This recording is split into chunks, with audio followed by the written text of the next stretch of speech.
Necesita, por fin nos encontramos y te agradezco infinitamente la atención de recibirnos Un placer. en esta serie de entrevistas que estamos haciendo en Tú Mismo, utilizando un poco la excusa de lo que nos está ocurriendo en este momento, que es el confinamiento por el tema del coronavirus y demás.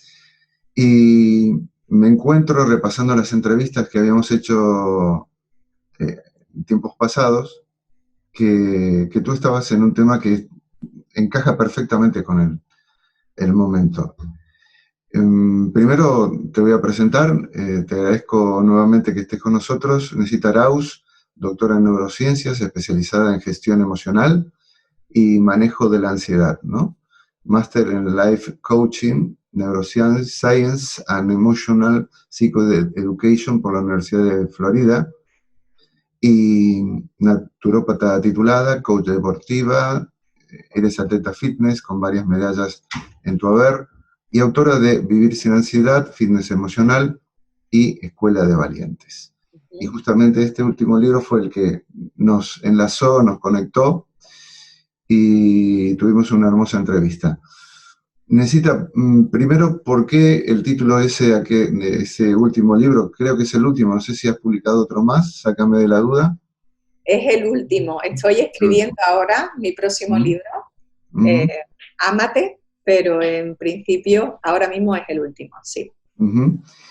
Eh, bueno, tratas esto de valientes a quiénes, porque Escuela de Valientes, ¿quiénes son los valientes?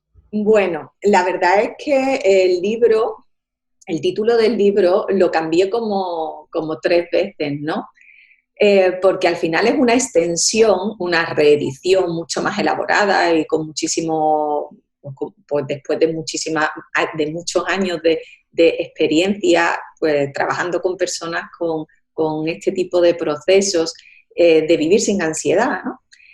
Sin embargo, la manera que yo tengo peculiar de entender los procesos de ansiedad es que detrás de cada proceso de ansiedad hay una oportunidad tremenda de crecimiento personal y que al final la ansiedad es una consecuencia de una inadecuada gestión del miedo. Entonces, ¿cuál es el valor que hay detrás a potenciar detrás de cualquier proceso de ansiedad? Pues la valentía y la confianza, ¿no? Y para conseguir esa confianza hay que ser muy valiente, Aurelio, hay que ser muy valiente. Realmente hay que ser valiente para mirar hacia adentro, para encontrarte con tus fantasmas y para decidir cambiar tu mentalidad y elegir descubrir qué hay detrás de todas esas sintomatologías, detrás de todos esos que llaman como trastornos, que además están tan etiquetados, ¿no?, dentro del sistema convencional, ¿no?, como trastornos que además se tratan con psicofármacos, ¿no? Ujú. Entonces, yo no quiero decir que no esté de acuerdo con la toma de psicofármacos, entiendo que en determinados momentos pues es una opción a elegir como ayuda, pero para mí, y yo lo siento mucho, pero esta es mi verdad, no te la creas, que no se la crea nadie.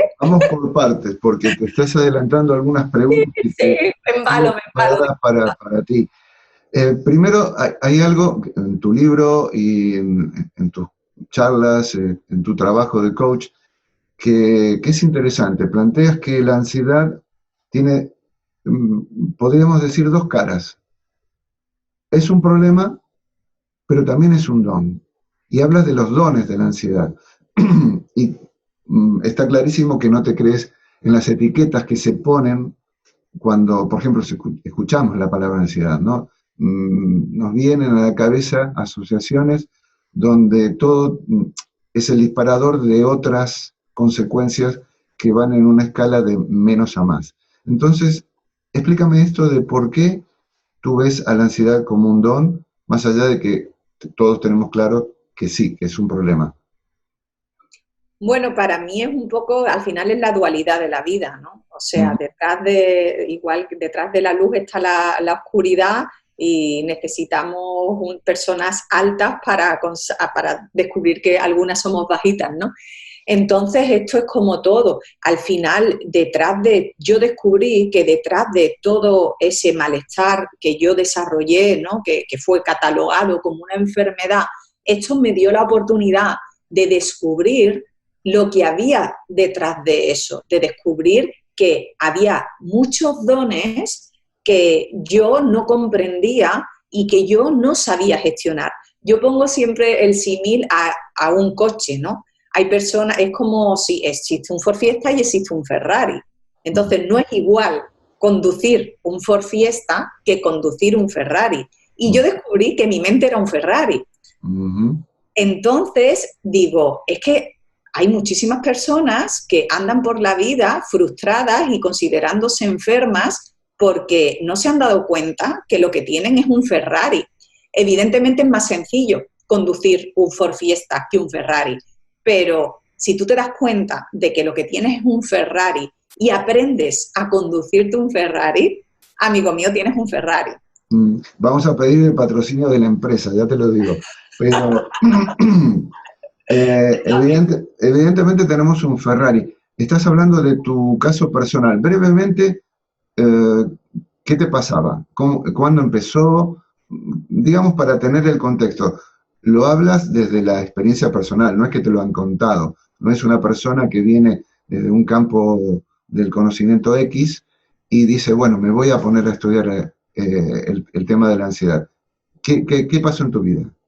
Bueno, te recuerdo, te lo comenté alguna vez, que la primera carrera que yo estudié fue turismo. O sea, imagínate quién me iba a decir a mí que iba a acabar pues, desarrollando todo esto. Pero evidentemente sí, tuve una experiencia bastante traumática. A los 18 años falleció mi mejor amiga de un cáncer linfático y eso pues me hizo entrar en una profundísima crisis existencial.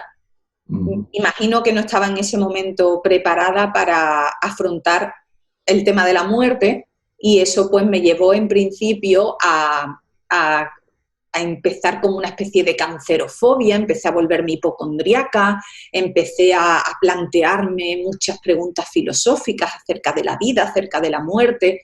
Y ahí empecé como con primeros indicios de fobias, ¿no? Me obsesionaba, me ponía a tocarme bultos por la noche. Bueno, llegué el ganglio de aquí, me lo llegué a poner así de inflamado, de yo misma tocándome, porque como ella lo que tuvo es un Hodgkin, pues se le inflamaban los ganglios. Entonces yo ya me obsesioné con todo, no dormía por la noche, me tocaba.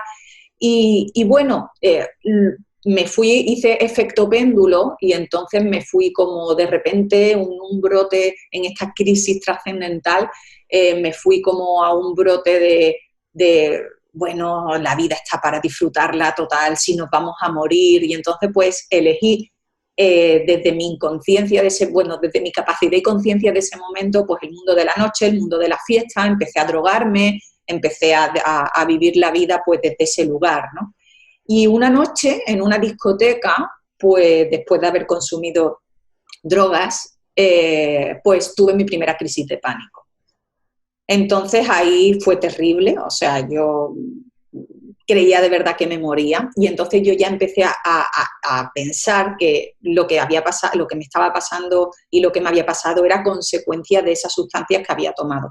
Pero claro, yo dejé de tomar esas sustancias y a mí se me repetían esos episodios. Entonces volví a coger paranoia de que yo el problema que tenía era que la droga me había dejado pillada y otra vez empecé a complicarlo desde ese lugar.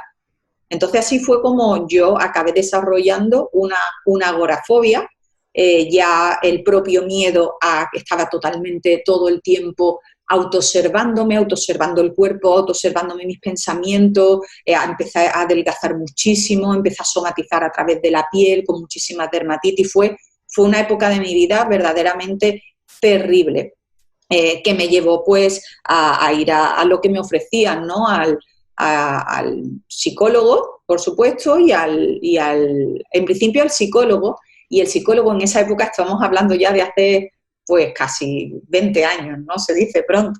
Ya hoy en día ha cambiado mucho todo esto, pero me hicieron una terapia que se llevaba por entonces, que era una terapia conductista, que era una terapia de exposición. Entonces, como el primer ataque de ansiedad a mí me dio en una discoteca, pues me encerraron en un cuarto y me empezaron a poner pegadoras.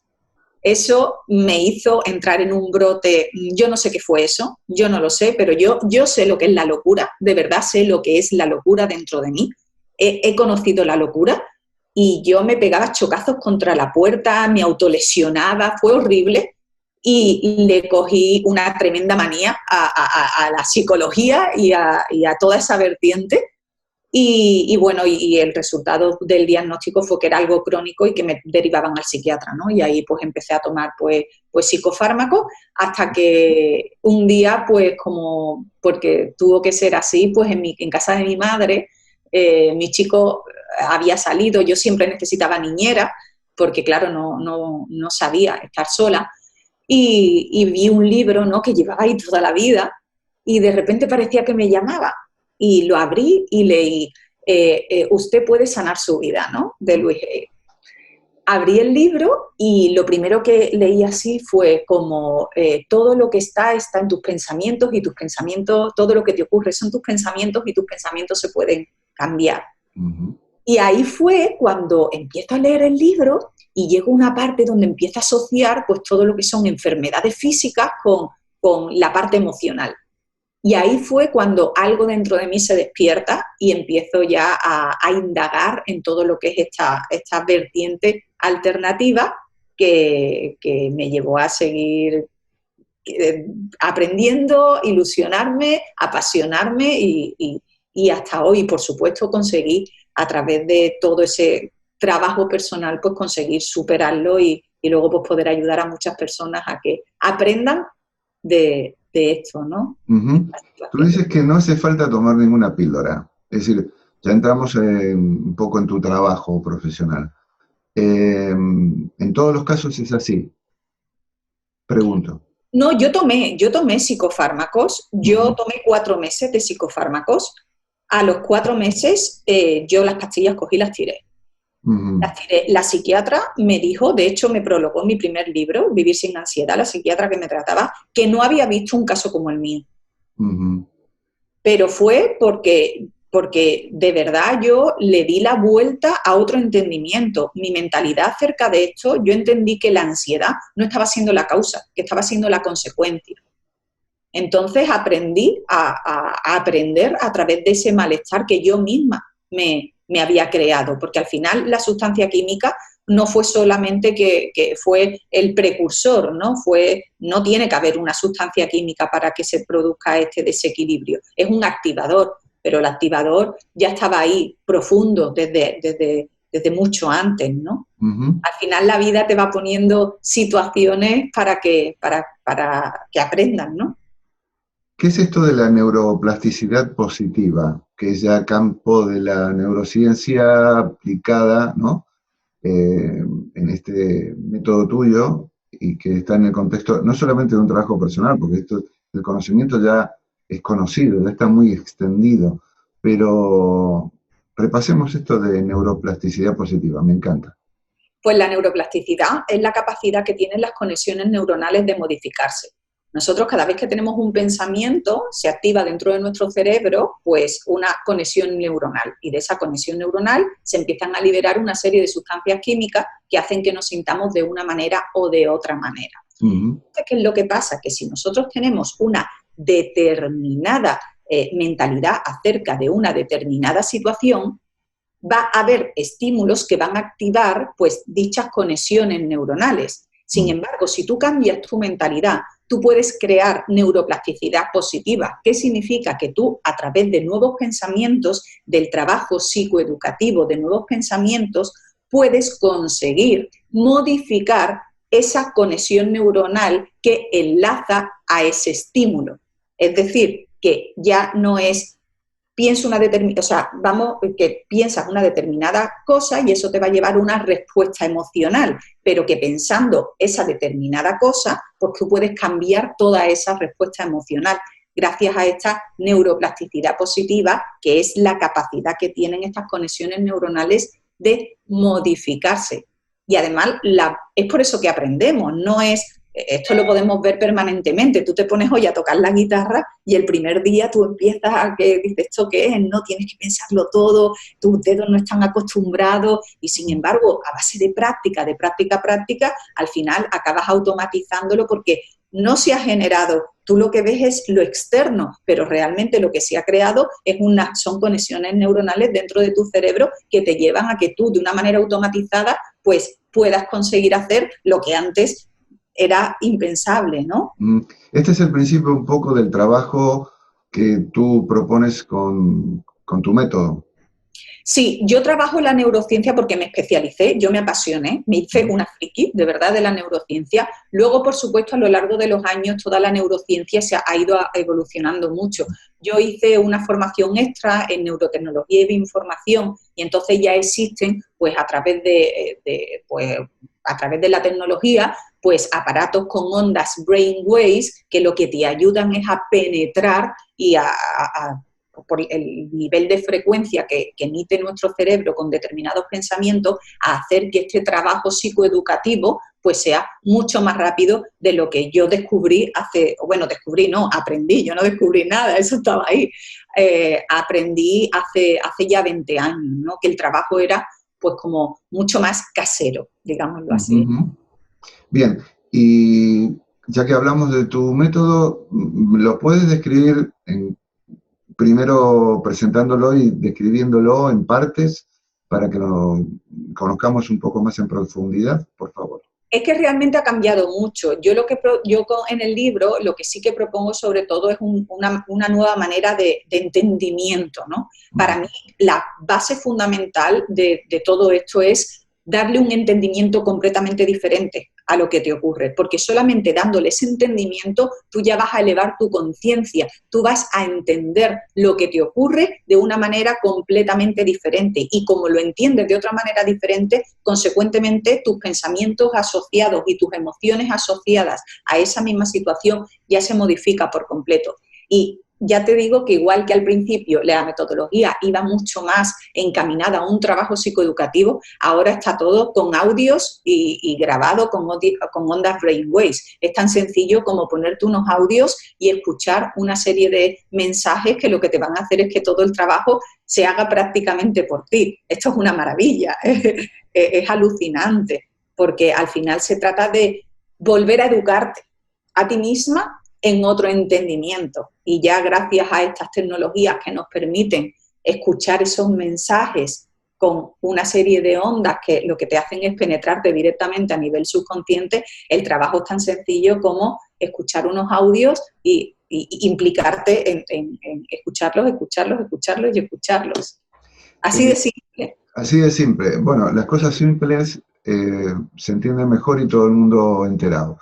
Pero las afirmaciones positivas, porque hablabas de Louise Hay, y bueno, ella fue la maestra donde se popularizó un poco la utilización de las afirmaciones positivas y de hecho por ahí anda un libro con todas sus famosas frases.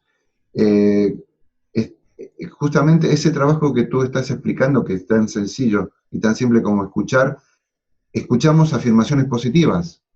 Bueno, hay dos maneras. Por supuesto, dentro de todo mi trabajo hay una tremenda base Hey, o sea, y toda mi vida estaré eternamente agradecida a lo que esa señora, a la luz que aportó a mi vida.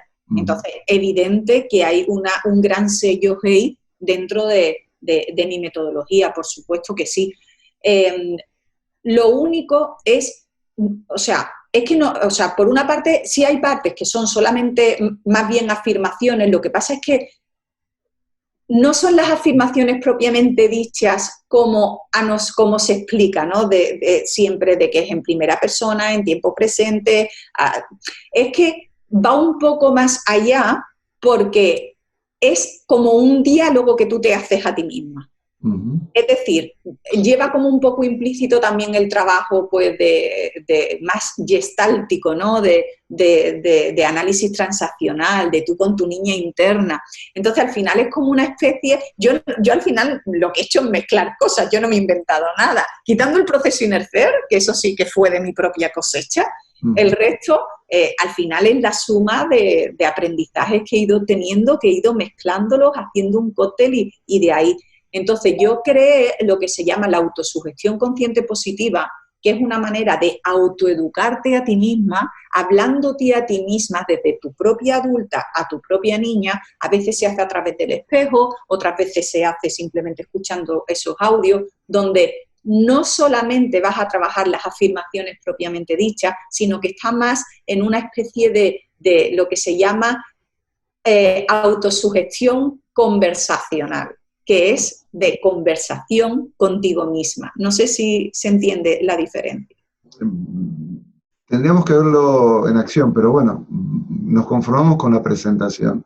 Yo te quería preguntar también si el mindfulness sigue siendo parte de tu trabajo. Bueno, al final también, claro que también hay mindfulness, en el sentido de que al final el mindfulness es estar aquí y ahora en momento presente. Evidentemente, cuando tú te pones a escuchar unos audios o cuando tú te pones a hacer un trabajo contigo misma, ese estado de conciencia y de presencia en el momento es fundamental. Evidentemente, si conseguimos estar de verdad en nuestro aquí y ahora y tuviéramos esa capacidad de desapegarnos de nuestro mundo mental, entendiendo que somos un instante, un infinito presente, pues si llegamos a ese punto es que ya la ansiedad directamente deja de tener Parece. sentido. Mm. Pero claro, estamos hablando de que empezamos desde un momento en el que estamos realmente muy, muy, muy, muy apegados a nuestro mundo mental, a nuestro mundo físico, y todo ese desapego de toda esa corriente de emociones y de pensamiento hay que ir trabajándola poquito a poco. Pero bueno, si alguien tiene la posibilidad de verdad hacerlo desde el mindfulness, pues por supuesto que también funcionaría, claro.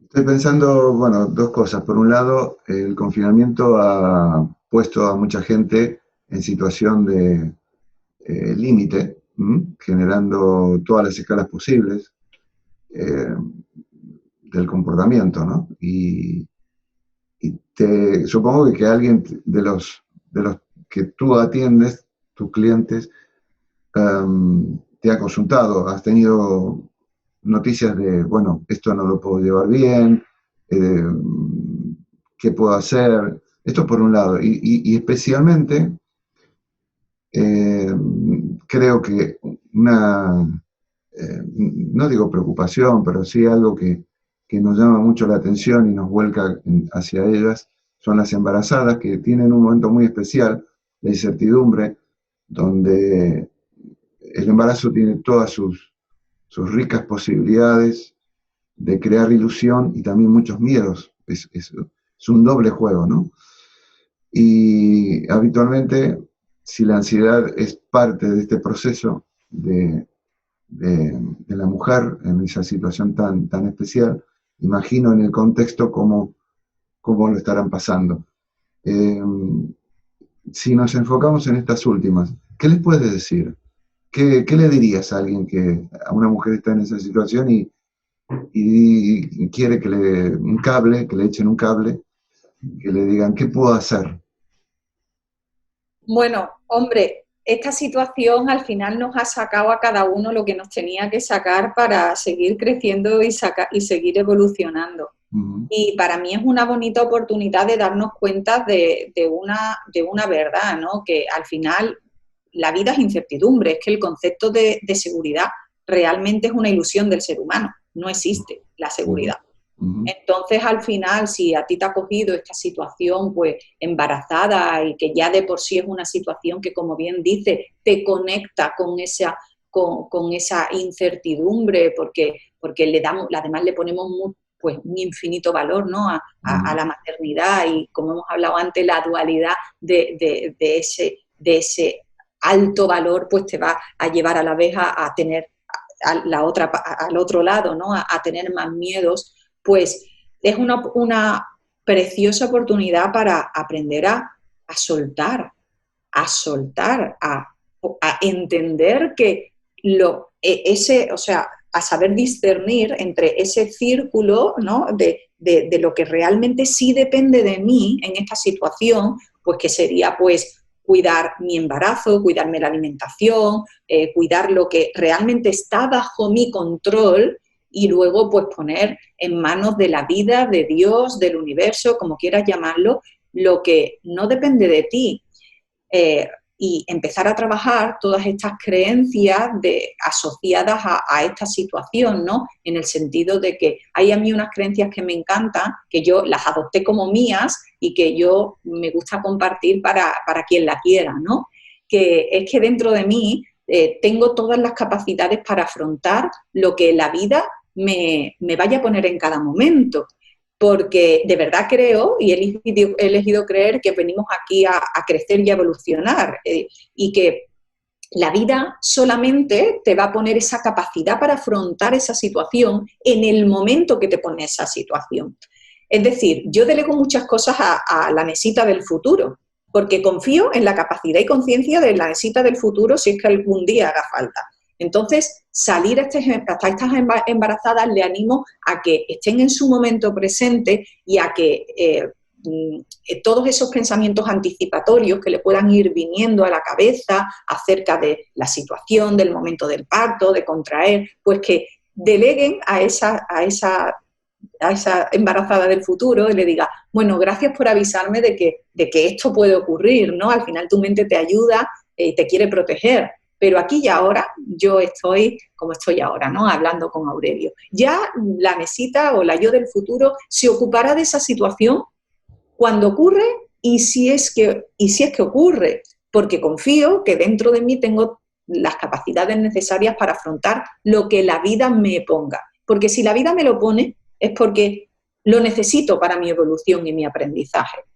Y de verdad que desde esta creencia quien la adopte se va a sorprender al darse cuenta de que de verdad que es cierto, ¿no? De que situaciones que a lo mejor en tu vida tú piensas que no vas a ser capaz de afrontar o que las afrontarías de una determinada manera, luego cuando te ocurren, si es que te ocurren, pues descubres que se desarrolla un potencial y una capacidad maravillosa, no para que se te quite el dolor, hay que abrazar el dolor, en la vida hay dolor, pero para vivir esa situación o ese reto que te pone desde la fortaleza y desde la paz, porque el dolor puede llevar implícito sufrimiento o también puede llevarte implícito conexión y paz, ¿no? Y eso es lo que yo les animaría, a que estuvieran en su momento presente, a que descubrieran cuáles creencias acerca de ellas mismas, de sus capacidades y de la vida habría que ajustar y que modificar y que suelten todo el control de lo que realmente no dependa de ellas, porque lo que va a ser para ellas va a ser, y que estén muy, muy centradas en lo que sí pueden hacer para co-crear de la mejor manera posible, ¿no? Digamos, soltar y confiar, ¿no? Soltar y confiar. Bueno, para soltar hay que confiar, porque si no confías, a ver cómo sueltan, ¿no? Claro, claro. Más bien es soltar y enfocarse en aquella parte en la que sí yo tengo control. Y no tratar de meter dentro de tu esfera de control algo que realmente no puedes controlar. Eso es lo que lleva al cortocircuito mental. Estaba pensando que este consejo nos viene bien a todos, no solamente a las embarazadas. Pero bueno, tú también eres deportista, te has dedicado al fitness, ¿no? ¿Sigues practicando fitness? Ahora mismo estoy haciéndolo fatal. fatal, terrible. Pero sigues haciendo deporte, ¿no? Sí. Bueno, algo. Ahora aquí, la verdad, que en casa soy mamá y estoy trabajando mucho y le estoy dando otras prioridades a esta situación. Pero hay que hacerse hueco para, aún estando en esta situación, y digo para todos, mover, porque como dicen los chinos, lo que no se mueve está muerto, ¿no? Total. En la vida, digamos, el estilo de vida, mejor dicho, yo creo que salimos ya del ámbito de la ansiedad, pero para evitar, para prevenir, para tratar posibles crisis de este tipo, que volvemos al tema de la ansiedad, el estilo de vida más recomendable, ¿cuál sería? En titulares. Wow, en titulares. Pues al final liberar y a mí es que me gusta la caña, entonces yo he elegido un tipo de deporte que a mí me ayuda a potenciar pues todas esas fortalezas que tienen que ver con mi personalidad, ¿no? Al final yo creo que cada persona es diferente y que no, yo no podría recomendar un solo deporte o una sola manera de vivir porque existen tantas realidades como personas.